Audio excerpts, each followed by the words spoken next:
જય શ્રી કૃષ્ણ મિત્રો, સ્વાગત છે આપનું ઘરેલું કિચનમાં। આજે આપણે બનાવી રહ્યા છીએ આમળાનો મુરબ્બો। આમળાનો મુરબ્બો બનાવવા માટે આપણે 500 ગ્રામ આમળા લીધા છે, ખાંડ અને એલચી નો પાવડર। આ રીતે આપણે ખમણીથી આમળાને આ રીતે જાડું ખમણી લેવા।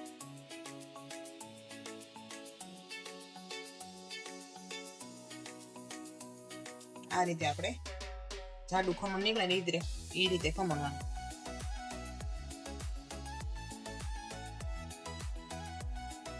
જો આ રીતે આપણે બધું આમળાને આ રીતે ખમણી રાખવાનું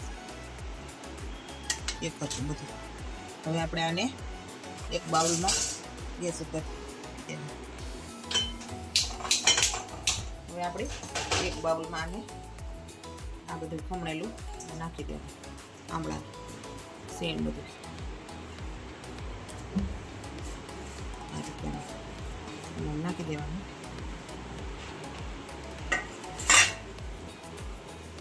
આ રીતે આપણે એમાં પાણી ભેળવી દેવાનું। તમારે સાહણી જે પ્રમાણ કર્યું હોય એ પ્રમાણે પાણી ભેળવતી જવાનું। આ રીતે મિક્સ કરી દેવાનું।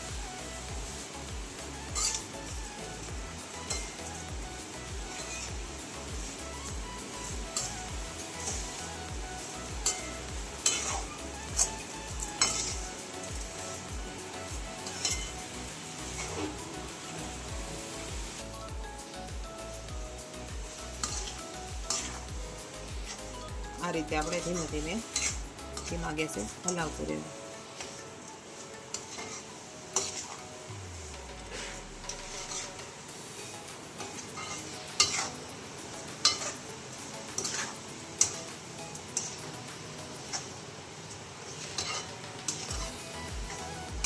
આ રીતે ધીમે ધીમે હલાવતા રહેવાનું એટલે સરસ મજાની ચાસણી આવી જાય।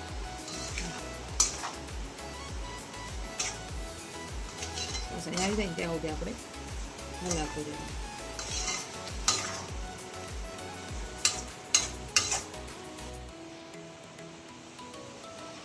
આ રીતે આપણે હલાવતા રહેવું ને એટલે એકદમ સરસ ખાંડનું પાણી થઈ જાય। આમાં આપણે પાણી નાખવાની જરૂર પડતી નથી।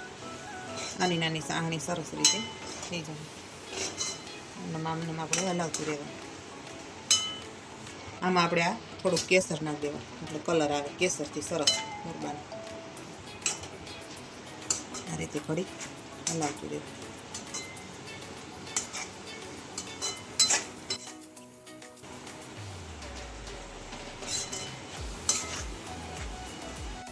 આ મુરબ્બો સરસ રીતે બની જવા આવ્યો છે, એકદમ ઘટ થઈ ગઈ છે સાસણી સરસ। હવે એમાં આપણે આ એલચીનો પાવડર નાખી દેવાનો। આ રીતે મિક્સ કરી લેવાનું।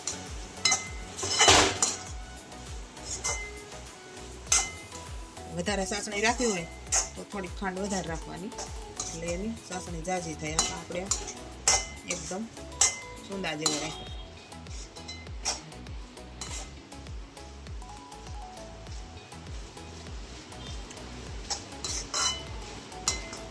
આ મુરબ્બો છોકરાઓને બહુ સારો લાગશે।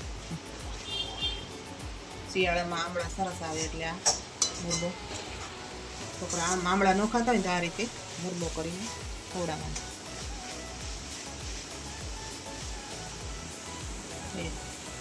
આ આપણો મુરબ્બો તૈયાર છે। આપણે હવે ગેસને બંધ કરી દઈએ।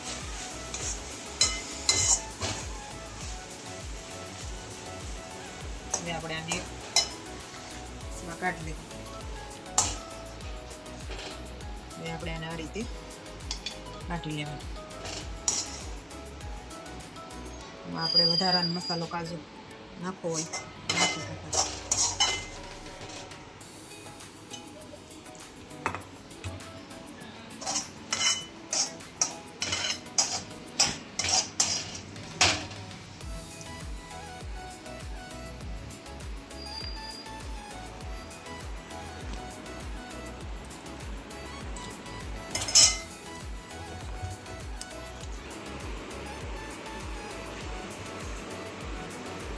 તો તૈયાર છે આપણા આમળાનો મુરબ્બો। તો જો તમને આ વિડીયો સારો લાગ્યો હોય તો લાઈક કરજો, શેર કરજો અને સબસ્ક્રાઈબ કરવાનું ભૂલતા નહીં.